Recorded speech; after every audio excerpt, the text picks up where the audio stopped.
Welcome to Aaron Mahnke's Cabinet of Curiosities, a production of iHeartRadio and Grim and Mild. Our world is full of the unexplainable. And if history is an open book, all of these amazing tales are right there on display, just waiting for us to explore. Welcome to the Cabinet of Curiosities.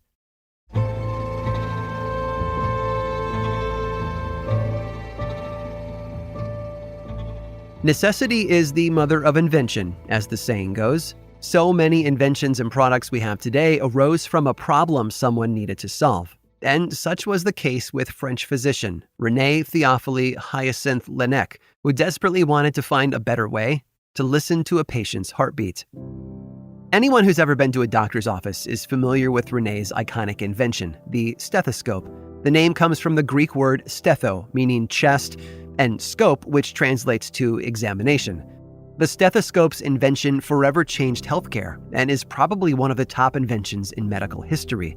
The device amplifies internal sounds, allowing for preliminary clues in evaluating a patient's health. For example, a dull sound where a more resonant sound should be might indicate a buildup of fluid in the lungs or even a tumor. Healthcare professionals have used the stethoscope to listen to everything internal, from hearts and lungs to gastrointestinal exam and obstetrics. Before René's invention, though, doctors had very few tools at their disposal to diagnose problems with the heart or lungs. They knew that diseases of the heart and lungs were the number one cause of death, but diagnosing them wasn't easy or always accurate. René was just 5 when his mother passed away from tuberculosis in 1786.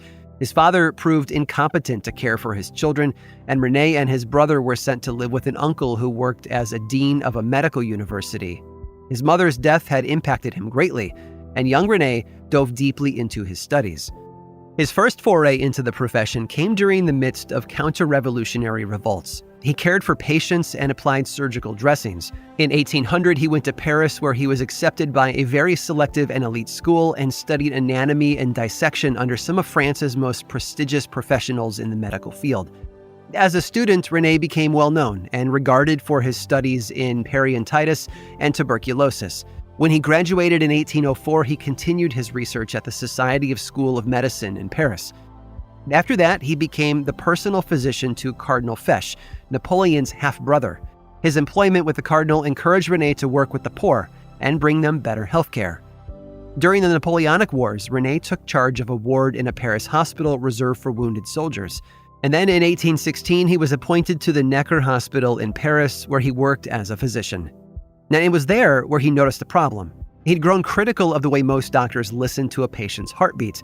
And worse, he thought it was unsanitary for doctors to place their heads on patients' chests, especially those with poor hygiene or lice. His peers considered the bright young physician a rising star in the medical field. René had become adept at percussion, a method of tapping the chest and back with fingers as part of the examination process. But on one particular afternoon, he realized that he had a problem. He walked into the room to see a young woman. She'd complained about difficulty breathing, among other symptoms, indicating a heart condition.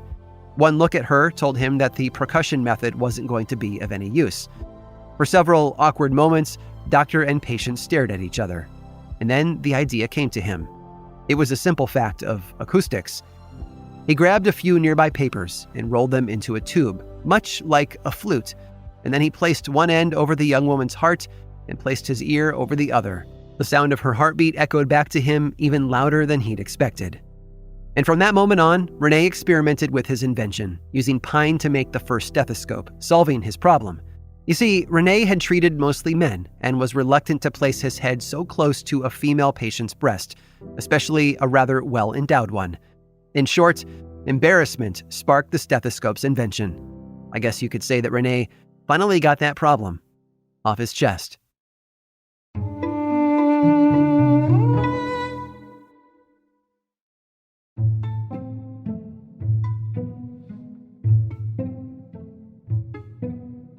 During World War I, the Navy banned alcohol on ships. And while coffee and cigarettes were still staples, morale sunk to a new low.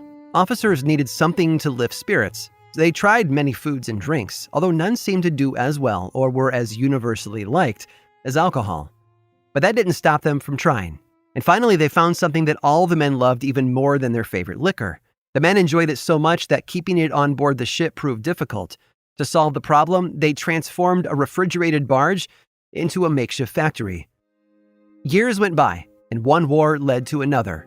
Throughout World War II, this favorite food came in handy for a different reason: rescue missions. While some Navy ships had aircraft aboard, they didn't have helicopters. For any serviceman or pilot who fell overboard, time was of the essence. Making matters worse for the sailor, carriers were difficult to slow down or even turn around. The men aboard had found a solution, though: trade. They offered smaller boats, like some of the easily maneuverable destroyers, food for rescuing them. Daniel W. Kloss recalled his time as a sailor during World War II aboard the USS Hancock, one of the Navy's 24 Essex-class aircraft carriers. Dubbed the Fighting Hannah for her service in several campaigns, the ship had earned 4 battle stars. One of their pilots went off the flight deck, and the captain put out a call to a nearby destroyer.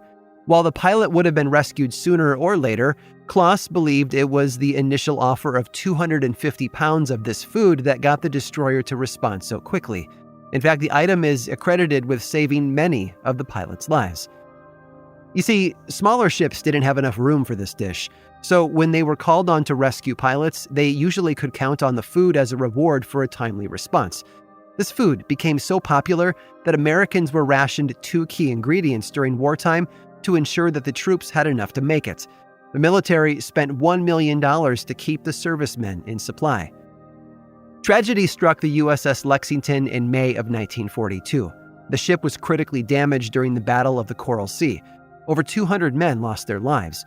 When the surviving men were told to abandon ship, it's reported that some of the men broke into the galley, filled their helmets, then ate their fill before jumping overboard. The food became so important during wartime that each branch began to try to outdo the other in supplying their troops. Cries went up, petitioning Washington to subsidize factories to supply the item to wounded soldiers in overseas hospitals. And while the petitions didn't work, the military branches got creative. In September of 1944, Marine Squadron Commander J. Hunter Reinberg wanted to lift his men's morale. They were stationed on the hot and tropical island of Peleliu in the South Pacific. The island is best known for one of the bloodiest battles during World War II. The commander tried to recreate the food with resources available on the island. When his first attempt failed, he tried again, this time making enough to satisfy his men. From then on, Marine pilots made it a practice to help with the recipe. It took some ingenuity, but after mixing the ingredients into cans and repositioning the ammo cans away from the engine, it worked. Soon, aircraft bombers were using the planes to make their favorite food by strapping buckets full of the mix behind the rear gunner's compartment. From there, the engine vibrations blended everything together as the pilots flew in high altitudes over enemy territory. When out making the dish during combat, the men frequently went on what they called test flights. When Reinberg's superior officer learned of these flights, he didn't reprimand the commander. Instead, he just wanted in on the recipe. Back home, there was a shortage of this food item, not to mention those 2 key ingredients to make it: milk and sugar. So what food helped military morale? No, it wasn't cookies.